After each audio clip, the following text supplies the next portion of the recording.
Bhordu taro road રિનોવેશનમાં ભ્રષ્ટાચારનું ભૂત ધૂણ્યું.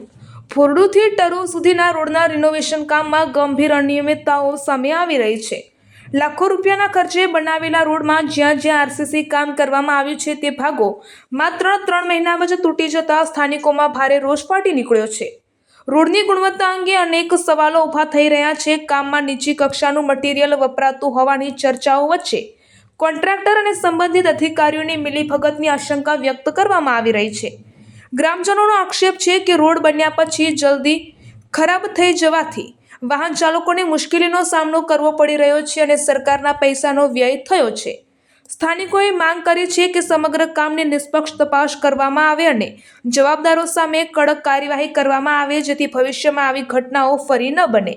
Reporter Pravinbhai Chauhan, Vavtharad. દેશ અને દુનિયાના સમાચાર જોવા માટે અમારી ચેનલ વાત્સલ્યમ સમાચારને સબસ્ક્રાઇબ કરો અને બેલ આઇકોન પર ક્લિક કરો જેથી આપને રોજે રોજની તમામ અપડેટ મળતી રહે. સાથે જ અમારા ફેસબુક અને ઇન્સ્ટાગ્રામ પેજને ફોલો કરો.